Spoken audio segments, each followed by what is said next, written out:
গরমের মৌসুম আসতে না আসতেই কারেন্ট তার রূপ বদলাইলো।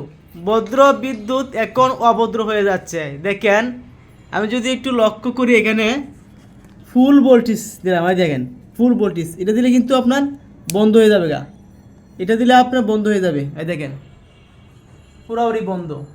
আর যদি আমি আবার ভোল্টেজ বাড়াই, সর্বোচ্চ ভোল্টেজ আমি দিলাম, সর্বোচ্চ ভোল্টেজ দেন, সর্বোচ্চ ভোল্টেজে কী অবস্থা।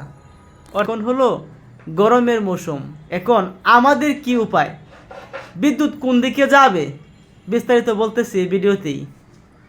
অর্থাৎ আমি যে কথাটা বলতে চাচ্ছিলাম, বিদ্যুৎ কোন দিকে যাবে, বাংলাদেশের সারাদিন যদি শিল্প কারখানা না চলে, এই যে বলেন ডলার ডলার আসবে না, অর্থাৎ বাংলাদেশের কৃষি এবং শিল্প কারখানায় হলো এবং বিদেশি রেমিটেন্স, এই তিনটে মাধ্যম হলো আয়ের প্রধান উৎস। সারাদিন কারেন্ট বন্ধ রাখা যাবে না। কোথায়? যেখানে শিল্পাঞ্চল এলাকা আছে সেখানে বিদ্যুৎ থাকতেই হবে, অর্থাৎ শিল্পাঞ্চল এলাকায় বিদ্যুৎ থাকতেই হবে। বাসায় যারা আছে বা দোকানপাট যারা আছে তাদের অবস্থা যাই হোক না কেন, এটা হলো একটা পয়েন্ট। দ্বিতীয় পয়েন্ট হলো, এখন সারাদিন যে শিল্প কারখানার মধ্যে আপনার বিদ্যুৎ সাপ্লাই দেওয়া হবে, সারা রাতও চলবে তা তো সম্ভব না।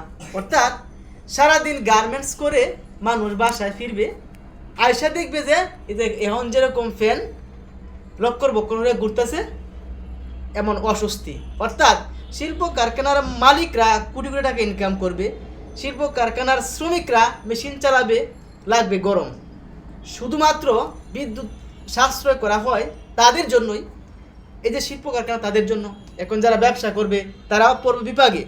আমরা সারাদিন কাজ করে যখন বাসায় ফিরবো, আশা দেখবো যে ভদ্র কারেন্ট অভদ্র হয়ে গেছে, যাইলে আর আইতো না, আইলে শুধু টেনশন থাকবো কখন চলে যাবে।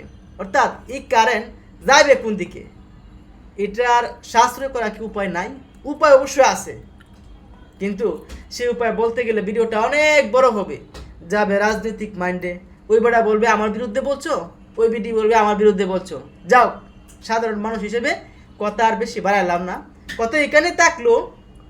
সারাদিন শিল্প কারখানা মেশিন চালাতে হবে, বিদ্যুৎ সেখানে থাকতেই হবে, এবং পরের দিন যে আবার মেশিন চালানো হবে, তার জন্য কি সাশ্রয় করতে হবে না?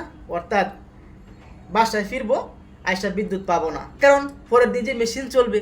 অর্থাৎ গ্রামে ভাগ্যি ভালো শীত থাকতে থাকতে বুড়ো সিজন শেষ প্রায়, নয়তো আপনার এই যে মোটরে আপনার এত সহজেই ফসল উৎপাদন করা সহজ হতো না। দেখলাম এবার মোটরে ভালো স্বস্তিতে কৃষিকাজ সারছে গ্রামের কৃষকরা, ধানও ভালো হয়েছে। যাও যাও, আমার জায়গা, আমার মিটার, আমার কাম্বা, বিদ্যুৎ বিল আমাকে দিতেই হবে, যদিও আমার জায়গার মূল্য নাই। ধন্যবাদ।